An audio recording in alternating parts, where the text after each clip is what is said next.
Okay बेटा, बिस्मिल्लाहिर्रहमानिर्रहीम। सबसे पहले हम वर्कशॉप भी बिस्मिल्लाहिर्रहमानिर्रहीम कर रहे हैं। और सर वर्कशॉप में हमने जो पहला टॉपिक आपके सामने रखा है वो मैट्रिसेस का रखा है, चूँकि ये बहुत इजी भी है और पेपर में आता है तो एग्जाम स्कोरिंग भी है।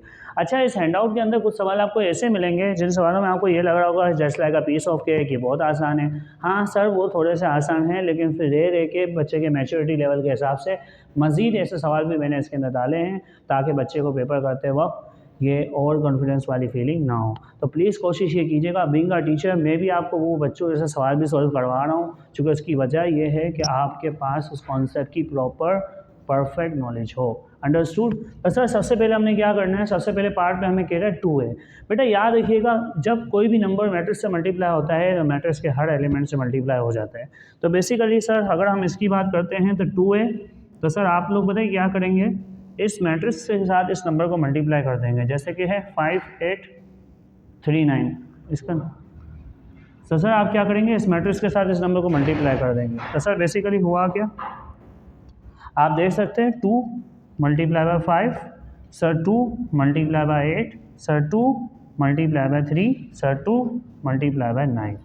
अब सर हुआ क्या, आपके पास आंसर आना शुरू हो जाएगा। तो सर अगर हम मैट्रिक्स के सारे एलिमेंट को 2 से मल्टीप्लाई करेंगे तो सर ये आपके पास 10 आ गया, सर ये आपके पास 6 आ गया, आपके पास 16 आ गया और ये आपके पास 18 आ गया।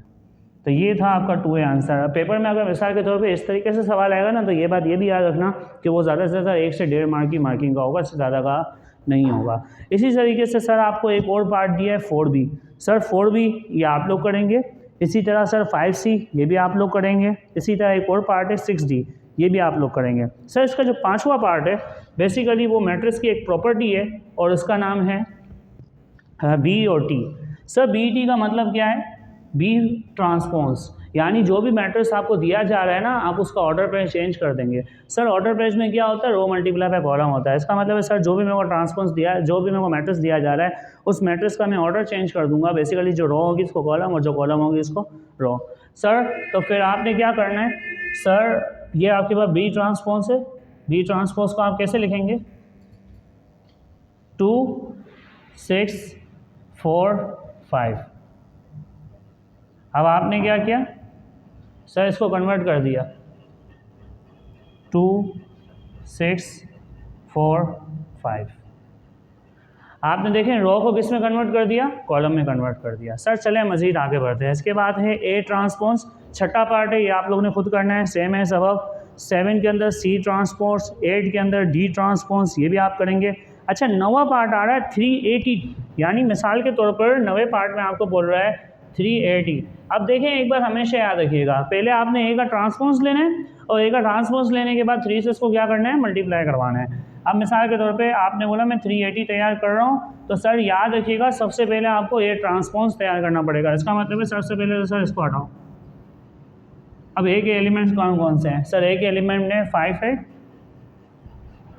3 9, ए के एलिमेंट कौन से हैं, 5 8 3 9। सर आपने इसका ट्रांसपोज लिया, तो ट्रांसपोज लेने की वजह से ये कितना हो गया, 5 8 3।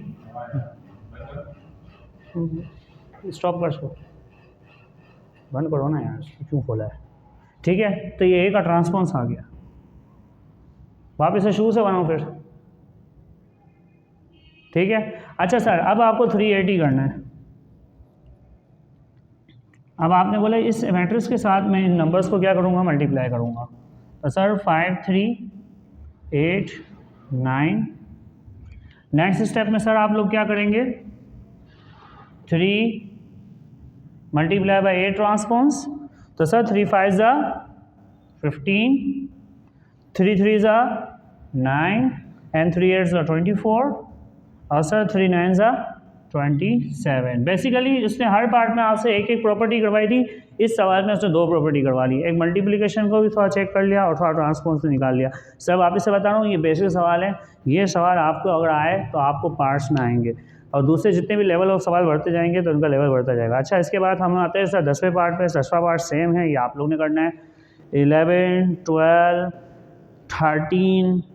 अच्छा 13 थोड़ा सा डिफरेंट है, 13 हम लोग करते हैं आपके साथ। सर 13 में ये क्या बोल रहा है,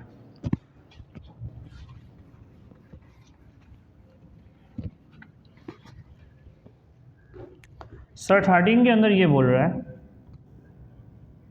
कि आपने 2a निकालना है फिर ट्रांसपोज करना है। अब इसको गौर से देखिएगा, इधर क्या बोल रहा था 3 multiply by A transpose, 3 multiply by A transpose का मतलब है पहले ए का ट्रांसपोज निकालोगे, ट्रांसपोज निकालने के बाद 3 से मल्टीप्लाई करोगे। इधर क्या बोल रहा है पहले ए को क्या करो 2 से मल्टीप्लाई करो फिर इसके बाद इसका ट्रांसपोज निकालना। तो पेपर में याद रखना ये वाली स्टेटमेंट और ये वाली स्टेटमेंट में बहुत फ़र्क है, ठीक है। तो सर अब सबसे पहले इधर काम क्या होगा 2a, तो सर 2 को मल्टीप्लाई कर देंगे हम लोग ए से 5 8 3 9। ओके, इसके बाद क्या हुआ 2 5 10 6 16 एंड 18।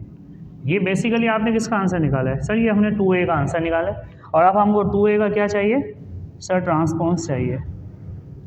तो सर ट्रांसपोज में रो को किस में कन्वर्ट कर देते हैं कॉलम्स में। तो सर 10 16 और 16 और 6 और 18, ये हमने ये वाला काम भी कर लिया।